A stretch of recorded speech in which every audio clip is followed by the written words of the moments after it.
şefim? L'Atelier des Augustins. Evet, telaffuz konusunda siz de bakabilirsiniz. Şefim gayet güzel telaffuz eder. Lyon Michelin yıldızı listelerinde olan bir Michelin yıldızı sahip olan bir restorana geldik. Tadım menüsü yiyeceğiz. Ne olduğunu bilmiyoruz. Sürpriz. Bugün güzel bir yemek deneyimi yaşayacağız. Yine yanımızda da Emir şefimiz var. O da bugün yine Michelin yıldızı restoranlarda bizle birlikte 9'dan sonra burada beraberiz. Bakalım, şimdi yeni geldik. Biraz geç geldik. Ama nasıl bir deneyim yaşayacağız? Ne diyorsun sence? Şimdi sürpriz bir menü karşılayacakmış bizi. Heyecanla bekliyoruz. Yani burada garson geldi, dedi ki söyleyemiyorum maalesef dedi. Sürpriz olması lazım. Sadece alerjiniz var mı yok mu? Bana bırakın dedi. Masayı donatacaklar galiba. Demek bu sadece bizde yok yani. Bana bırakıyor musun? Yani bana bırak. En sevdiğim. Bana bırak. Biz de bırakalım dedik. Biz Türkiye'de de bir Michelin yerde bir deneyim yaşamıştık, yemiştik. Bak, Türkiye'deki bir Michelin yıldız ile Fransa'daki bir Michelin yıldız arasından ne gibi farklar var? Bunu fiyat olarak zaten ufaktan gördük. Evet, fark var. Bizim ülkemiz biraz daha bu konuda bir tık daha farklı. Geri kalanını deneyimleyeceğiz diye düşünüyorum. Burasının konsepti de şefin özel bir proje üzerine 200 kilometre kare içerisinden sadece yerel ürünlerle hazırladığı, İthal şu ürün var, bu ürün var, şu ürün var diyecek olursanız yok dedi. Sadece 200 kilometre kare içerisinde ne çıkıyorsa şefimiz onları kullanıyor.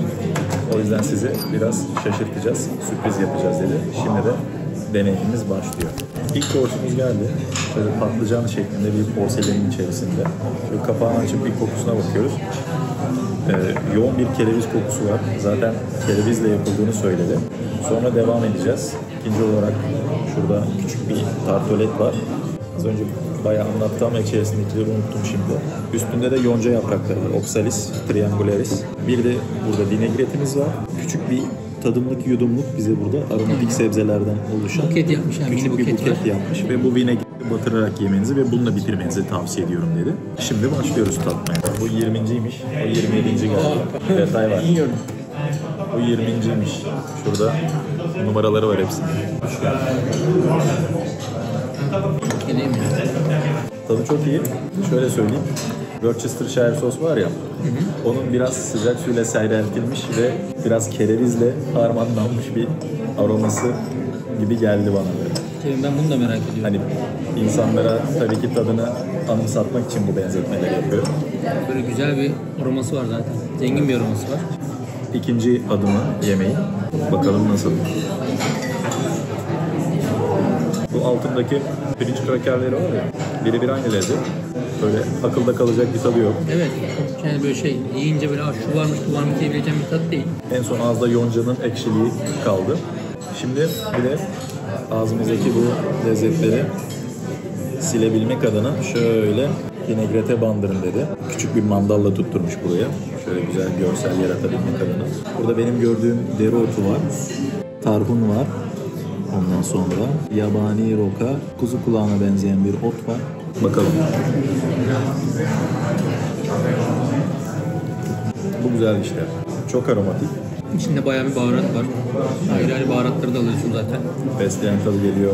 Yediğiniz yeşilliklerin hepsinin kendi bir aroması var. Ve çiğnedikçe böyle o fesleğen tadı yavaş yavaş kayboluyor. Diğer otların tadı gelmeye başlıyor. Ve böyle boğazınızı temizleyerek gidiyor. Az önce yediğimiz tütsülü, yoğun kereviz tadı, yediğimiz bu kıtır hepsini temizledi. Şu anda bir sonraki aşamaya hazır haldeyiz. Have a butter with mushrooms and some homemade sourdough bread. The idea is to take the bread and use it directly on the butter. No need to take a knife. Okay. Enjoy. Thank you very much. Şimdi ben açıklayayım ne söyledim tam olarak. Diyor ki Fransız tereyağı çok önemlidir. Masaya da tereyağı getirmek ekmekle birlikte Fransız kültür için önemli bir parçadır diyor. Hiç çatala bıçağa bulaşmadan diyor, bu ekşi mayalı ekmekten bir parça alıp şu güzel mantarlı tereyağından tadınıza bakmanız gerekiyor dedi. Şöyle bir ihtimalle sıyırarak alacağız. Bu biraz Türk usulü oldu. Ekmeğin dokusu aşırı iyi. Kabuğu çok güzel. Hiç sertleşmemiş ama aynı zamanda çok çıtır. İçerisinde taze bir ekmek olduğu çok belli. Hani bizim Ekşi maya dediğimizde insanın aklına böyle çok ekşi bir ekmek gelir. Hatta böyle abartırlar. Ekşi mayalı ekmek olduğunu anlatabilmek için müşteriye ekstra fermentasyona tabi tutarlar. Ve çok ekşi olur ekmekler. Böyle bir ekmek hafiften biraz bir ekşilik geliyor, böyle damağa dokunuyor. Hiçbir şeyin önüne geçmiyor.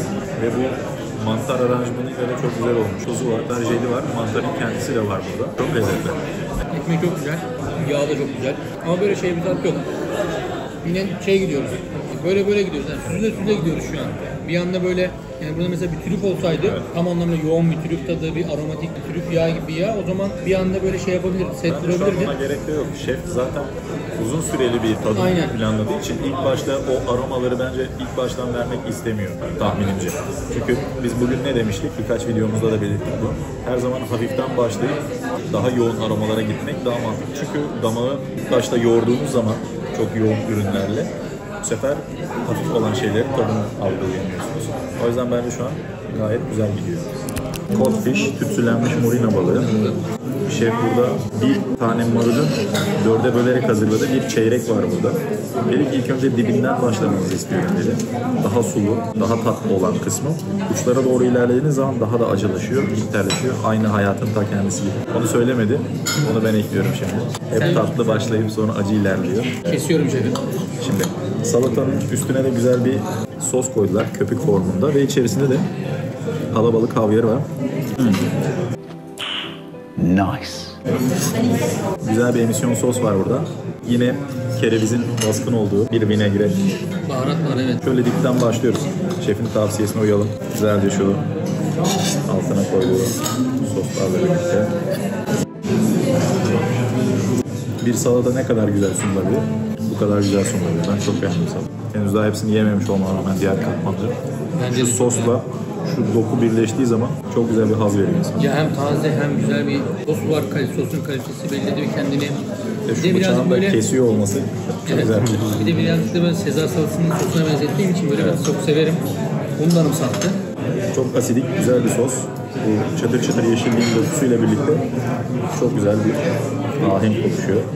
Sürekli ilerledikçe farklı dokular ve farklı lezzetler. Şimdi mesela tütsülenmiş balığın o lezzeti de geldi. Normalde tütsülenmiş balığı kendi başına yediğiniz zaman bütün ürünleri bastırabilecek kapasitede bir aroması ve lezzeti oluyor. Ama sos ondan daha da kuvvetli ve sürekli ağzınızı temizleyen bir asit var ortada. Balığın tütsülü olması sürekli kayboluyor. Asidik sosla birlikte sürekli kayboluyor ve sürekli yeni bir yudum alma ihtiyacı hissediyorsunuz. Ve balıkta olması gerektiği kadar, yani çok ne az. Yani arada böyle geliyor, ben buradayım diyor, rahatsız etmiyor. Şair burada ne anlatmış diyorsunuz ya, böyle bu planlanmış bir şey.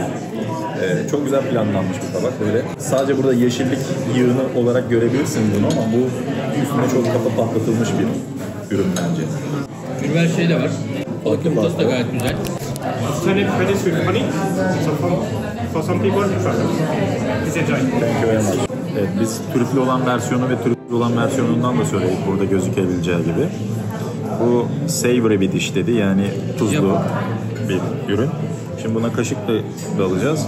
Burada üstünde çiçek şeklinde gözüken Jerusalem artiçok, yani yer elması. Şimdi hemen bir bakalım.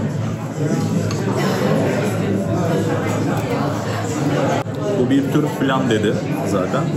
Kıvamından da anlaşılıyor. Bana kalırsa trüfsüz versiyonu daha iyi. Buyurun şefim, trüflü versiyonundan bir bakalım.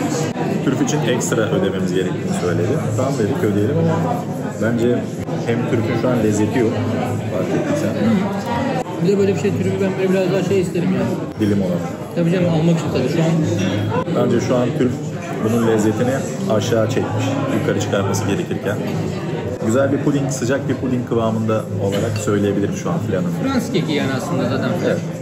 Yumurta keki krema. ama normalde bu ürün yumurtayla hazırlanan bir tarif, biliyorsunuz diyor. Ama biz bunu yumurtasız hazırladık. Bir Japon tekniğiyle dedi. Lezzetler güzel, topraksı, kremamsı, hafif tatlı, miso'yu andıran bir lezzeti var. Biraz daha fermente. Belki de büyük ihtimalle miso kullanılmış içerisinde. Yani bence güzel ama bu yani Türk mantarsı daha güzel. Üstündeki tabii şey de daha hafiflik veriyor. Bence güzel ama Bence sadece güzel. biraz daha böyle bir şey beklerim yani. Trüf açısından abi Bence de. bol bol. Bonla mı? Ona bakıyorum ben de. Yok. Gittiğimiz her restoranda Avrupa'da neredeyse Bonna'yı görüyorduk. Ya Şimdi burada burada neden Michelin'e olmasın? geldik ama Bonna'yı göremedik. İçimiz bir cız edildi. Bunlar neden olmasın? Toplu olarak yendiği zaman hepsi birlikte gayet güzel, Tabii. lezzetli bir ürün. Şu an bu da yine şeyde gidiyor yani. Çok böyle bir anda yükseltmedi işte. Aynen öyle. Hafif hafif gidiyoruz. Ama bir de bazen belki de yani böyle restoranlarda dikkat edilmesi gereken şey olabilir mi? Aynı seviyede gitmek. Ya da hani evet bir kaliteli olmak. Evet. Yani biri çok güzel, biri çok yüksek falan ya da atıyorum o kaliteyi bozmak değil. Hep aynı kalitede, aynı lezzette Yani gidiyor olmak dönemli. belli bir ivmeyle gidiyor şu anda böyle. Herhangi Aynen bir öyle. yukarı çıkma aşağı inme durumu olmadı. Şu an gayet güzel ilerliyoruz bence. Devam. You have a charcuterie of fish, focaccia, and zest of bergamot. Thank you so much. Şimdi balık geldi. Charfish dediği yine kömür balığı. Box restoranda da yemiştik bu balıktan. Aynı balık. Ama tabii burada biraz suyun farklı. Burada vücut sıcaklığında pişirdik bu balığı diyor. Normalde pişme süresinden bir tık daha uzun pişti. Büyük ihtimalle sous vide pişirdiler tabii ki. Tahminimce. Porsiyonlayıp, vakumlayıp. Vücut sıcaklığında. Bir kesik atayım anlatırken sen. Tabii ha. Normalde pişmesinden bir süreden daha uzun pişiyor. Bütün suyu içerisinde kalıyor. Büyük ihtimalle vakum altında piştiği için böyle dokusu. Üstünde de yeşil taze baharatlardan hazırlanan bir sos olduğunu söyledi. Balığı büyük ihtimalle yine salatanın üstüne gelen yine aynı parçaları burada değerlendirme olarak karşımıza çıkıyor ve küçük krutonlar var burada. Ve biraz toz var. Bunun böyle tadına bakabilmem için şöyle parmakla girmem gerekiyor. Bu da yine karışık şu sosun içerisindeki baharatlarla kurutulmuş yine karışık bir yeşil toz var. Ağırlıkla maydanoz tadı ön planda ve içerisinde bir tür asit var. O da büyük ihtimalle limon. Şöyle balık zaten herhangi bir şekilde bıçakla kesmeye gerek kalmadan kesildi. Çıkardığınız neydi şefim? Ya o da restorancılığın şeyi olsun. Büyük ihtimalle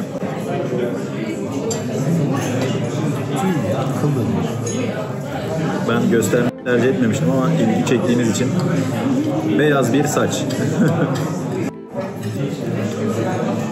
Yumuşacık, krema gibi dokusu, tereyağı gibi. Bugün yediğimiz balıkla uzaktan yakından alakası yok. O biraz kızardığı için böyle ve tabakta çok fazla kızarmış, karamelize olmuş element olduğu için çok fazla farklı lezzet olduğu için biraz kendi tadını kaybetmişti orada ürün. Ama burada Sosta sanki termomix bir dokunuş. çok güzel bir emisyon olmuş sosta ve çok ince bir partikül yapısı sosu kaplıyor balığı. Ayrışmamış ve balıkla birlikte çok güzel ahenk içerisine gidiyor. Ne çok asidik ne az asidik. Yeşillik kendi aromasıyla birlikte balığın tadını kapatmamış ve yanına koyduğunuz ürünlerle birlikte var oluyorlar ve düzgün de pişirirseniz yanındaki ürün de lezzetliyse, sosu da lezzetliyse size güzel bir sonuç veriyor. Ama eğer sosları ve yanında kullandığınız garnitürü düzgün bir şekilde ayarlamayıp balığın tadını bastıracak bir şekilde kullandıysanız sadece posa yemiş oluyorsunuz. Balıktan herhangi bir şekilde verim alamıyorsunuz bence. Benim görüşüm. Bilmiyorum şefim sen nasıl? Bence de öyle yani önüne geçmemesi gerekiyor. Birbirine uyumlu olması gerekiyor. Yani yarış halinde olmaması gerekiyor. Tabii bir ürün daha önde olacak. Bu balık onu anlayabiliyoruz ama diğer yanına koyduğu soslar da onun önüne geçtiği zaman bu sefer aslında ana ürünü kapatmış oluyorsun. Yani şu ana kadar hepsi çok oranlı bir şekilde devam ediyor. Bence bu önemli. Sosta hani yeşil kullanılan ürünün yoğunluğunu hissedebiliyorsun burada. Bu da güzel bir lezzet. Aslında lezzetin tam anlamıyla notalarını burada hissediyorsun. Burada önemli olan bir tat yok. Boş bir tat yok. Dolu bir tat var. Bir de arkadan gelen ben diğer yemeklerde o narenci aromalı tatları baharatlardan da elde ediyoruz tabii ki de. Çünkü hatırlıyorsunuz Danimarka'da da bunu çekmiştik. İşte fesleğenin, nanenin birçok farklı çeşidi var aromatik olarak. Bu da onlardan bence bir tanesini kullanılmış. Yani şöyle bir şey, bize bir tane kaşık verdiler servis gelmeden önce. Diyor ki yani sen bu kaşıkla bu balığı bölebilirsin. O derece yumuşak. Bunun izlenimini verdi bize. Yani balık normalde bunu direkt ısıya maruz bıraktığınız zaman yüksek ısıya bu tarz balıklar çok çabuk kuruyor. Bütün nemini kaybediyor ve bunu çatal bıçakla böyle ileri geri parçalayarak kesmeniz gerekiyor. Ve Parçalanmadı farkındaysan keserken. Evet. Hatta balık böyle herhangi bir şekilde çatal bıçak hangi ekipman olursa olsun bastırdığınız zaman böyle kırılarak geliyor tebeşir gibi. Çok fazla piştiği zaman. Ama buradan gördüğünüz böyle ben bunu tereyağı gibi böyle kaşıkla böyle ezebiliyorum ayrılmadan. Görebiliyor musunuz bakın? Neredeyse biraz daha ezsem böyle bunu ben püre kıvamına getireceğim. Yani balık çok güzel pişmiş. Devam ediyoruz. Burada bir yabani avlanmış ördek var. Yabani ördek. Yine az pişmiş gördüğünüz gibi. Rengi baştan sona aynı renk. grilik yok dışında. Yani bu tradisyonel geleneksel metotlar, yani tavada pan fry tarzı, sonra da fırında bitirilmiş kombinasyon metotla pişmediğini anlıyorum ben buradan. Dış yüzeyindeki yağ dokusundan da normal herhangi bir ev beslemesi, çiftlik beslemesi ördek olmadığını oradan O biraz daha yağlı anlayabiliyoruz. olur. Daha fazla yağlı olur. Ara katmandan yarım santimetre kadar bir yağ olması gerekiyor. Normal ördeğe göre göğsün boyutu küçük, arasındaki yağ küçük, derisi çok ince. Ben o yüzden güvercin zannettim. Çünkü güvercinler de sürekli uçtuğu için hayvan yağ oranı ördek kadar değil. Şurada black currant, yani Frank üzümüyle hazırlanan bir sos var. Ve bir parça da ördek ciğeri var. Büyük ihtimalle kendi ciğeri olduğunu düşünmüyorum bunu. Çünkü rengi force fed, yani zorla beslenmiş hayvanların ciğeri gibi biraz daha beyaz rengi. Normalde doğal olsa bu ciğerler rengi çok koyu oluyor, koyu kırmızı oluyor. Aynı buradaki etin rengi, sosun rengi gibi oluyor rengi. Şimdi bu tadına bakalım. Çok yumuşak. Çok yumuşak, çok iyi pişmiş, çok lezzetli. Uzun zamandır aynı bu lezzette böyle bir ördek arıyordum. Geçen gün de yemiştik ördek. Asla yanına yanaşmıyor. Ben yine böyle yaban hayvanlarından beklediğim o demirsi, yoğun av hayvanı tadını alacağını düşünüyorum ama yok, gayet yumuşak bir aroması var. Evet, geçen yediğim ördekten daha yumuşak. Yani Aroma lokum olarak gibi da bir yumuşak. ördek yani. Belki de bugüne kadar yediğim en yumuşak ördek olabilir. Bir de yabani bir ördekten bahsediyoruz. Yabani olmasına rağmen. Renginden anlaşılıyor zaten. Şu sostan da tatmak istiyorum. Herkese göre bir lezzet değil bu. Her damak tadına hitap edeceğini düşünmüyorum. Çok konsantre, yoğun bir lezzet. Yemeğin başında başlarken hatırlar mısın? Videonun başına bir saralım. Çok hafif gidiyoruz. İnşallah böyle olmaz demiştik. Şu anda lezzetler artık oldukça yoğunlaştı. Çok konsantre lezzetler. Porsiyonlar küçük olmasına rağmen ağzınıza attığınız şeyin tadı çok konsantre şu anda. Ben samimi söylüyorum, bugüne kadar yediğim en iyi ördek. Ben de çok ördek yapmışımdır. Ama yabani olup bu kadar yumuşak ördek. Bu kadar konsantre bir ürün vermişken size, yanında damağınızı sürekli temizleyebilmeniz için asidik ve bitter tadı olan şöyle bir salata getirmiş. Frize'nin bir türü, kıvırcık. Asidik bir ürün. Burada da ördeğin bir iç organı, herhalde ziyan olmasın diye bir şeyler yapıp salatanın üstüne vermişler. Bir iç organ tadı alıyorum. Evet. Bunu biraz daha şey bekliyorum. Bu yüksek ihtimalle kalbi. Şu an kendi yediklerimle ve gördüklerimle değerlendiriyor. Bu şekilde değerlendirmişler herhalde. Ciğeri burada, kalbi burada, göğsü burada. Bence benim de yediğim en yumuşak ördeklerden bir tanesi ve hani wild duck olması zaten normalde biraz daha normalden sert oluyor. Kesin sui yani ama yani onun dışında hani böyle bir imkanı yok yani bu kadar şey olması. Yani bayağı iyi. Sosa çok aşık oldum. Şimdi zaten kamerayı kapattıktan sonra ben bu sosu kaşıkla büyük ihtimalle yiyeceğim. En böyle beğendiğim ördeklerden bir tanesi. Ben çünkü buraya geldiğim zaman da ördek yedim. Siha alanında da ben ördek denedim. Ama yani özellikle buraya gelmişken bunları deneyimlemek istedim. Kaz ciğeri keza öyle, işte pate gibi ürünleri çok denedik. Ama bu Fransa'da yediğimiz, yani şu ana kadar 5-6 tane yerde yediğimiz en iyi ördek diyebiliriz. Sos da çok güzel. Dediğim gibi ben zaten burada her gittiğim yerde soslar gerçekten aşık oldum. Kaz ciğerini de çok fazla pişirmemiş. Çünkü kaz ciğeri fazla piştiği zaman sorun olur. Aynı deniz tarağı gibi kaz ciğeri gibi ürünler çok fazla pişirilmez. Bu da onlardan birisi. Onu da güzel yapmış. Sadece ben salata konusunda bir şey söyleyebilirim. Salatayı belki de içine buradan bir şey koymayıp bunu daha nötr bir tat tutabilirdi. Yani Bence biraz de. daha böyle narenciyeli. Söylemeseydim bir sonraki yorumum o olacaktı. Bence bu kalp esprisi çok gitmemiş burada. Şundan dolayı yani. Ağır, sen de dedin ya, ağır yani. Bir şey, herkesin seveceği bir tat değil tabii ki. Yani Fransa'da olsanız neticede farklı bir tat. O yüzden her zaman yanında bir hafifletici bir tat ararsınız. Yani tabii ki de bir de ördek yaptığınız zaman hep işte yaban mersini, işte frenk üzümü, ahududu gibi ürünleri aslında böyle ördek gibi, kaz gibi ürünlerde hep soslar. Fransız mutfağında da böyledir. Bizim kendi mutfağımızda da böyledir. Çok fazla kullanırsınız zaten. Burada mesela bunun içinde ne bileyim bir kurutulmuş ahududu ya da normal taze bir frenk üzümlü frize beklerdim yani. Hem yeşillik hem o meyvelerin olduğu bir salata. En azından buradan sıkıldığım zaman buradan birazcık damağımı hafifletebilirdim. Dediğim gibi yani çok hoşnut olmayan bir insan için doğru bir İyi tabak. yaptın yorumu. Ben de senin birebir aynı düşünüyorum. Ben olsam bunun içerisine frambuaz parçaları, biraz da şeri portakal bilkesi, segment, şeri sirkesi. şeri sirkesi, portakal segment. Güzel, onu Şöyle ferahlatıcı belki bir bir aromayla. kapari. Çünkü buradan bu At tattan yani tadı. sıkıldığın zaman evet. çok Fresh yoğun bir şey. geliyor ya. Fresh bir şeyle, asidik bir şeyle ağzını temizleyip devam etmek çok güzel olur. Çok güzel pişmiş. Çok güzel aromatizasyon. Zaten mangalda, belli ki Yani mangalda bence- vermişler aromayı. Tütsü tadı, o mangaldan gelen yüksek ateşin verdiği dış kabını hem renk hem de lezzet azı, yeme hızını arttırıyor bence. Şu anda sorbe geldi önümüze.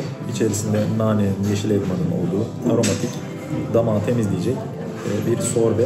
Bu yediğimiz ördek yemeğinden sonra ve bu koyu jüden sonra ağzımızda bayağı yoğun bir demir tadı, hayvandan gelen. Ama bu çok ağız temizleyen bir sorbe değil bence. Niye? Çok ağız temizleyen bir sorbe değil yani. Bildiğin yoğun bir sorbe ve yiyince böyle bir ne oluyor diyorsun? Yani demir oluyorsun. Farklı duygular yaratıyor. Kereviz var içerisinde. İlk Nane başta var. tatlı geliyor, sonra tuzluya dönüyor. Kavram kargaşası yaşıyorum şu anda. Devam mı? Devam. Şöyle bir limonlu sorbe olsaydı böyle tatlı şöyle güzel. Buz gibi. O zaman damağımız temizlerdi de. Her şeyde kerevizi Şu kullanmışlar. hala şu an damağımı ele geçirdi. Evet, şimdi ilk tatlımız geldi. Tatlılar da kors gelecekler. Burada tatlının ana olayı sitrus bazlı olması. Biraz narenciye. Farklı sitruslar yani narenciyeler kullanılmış. İçerisinde Budas hemp dediğimiz bu bir çeşit limon türü var. Suyu sıkılmıyor, eti yenmiyor. Sadece dışındaki zest kısmı kullanılıyor. Böyle ince uzun ele benzeyen, parmaklara benzeyen bir şekli var. Tangerine, mandalina ve greyfurt bazı var aşağıda. Üstüne de yuzu gibi. Japonya. Evet. Özellikle narenciye Evet. bazlı bir tatlı geldi. Aslında bu bütün yemeğin aktörlerinden biri narenciye olmalıydı zaten. Diğer yemeklerde de söyledik. Yüzü çok güzel geliyor.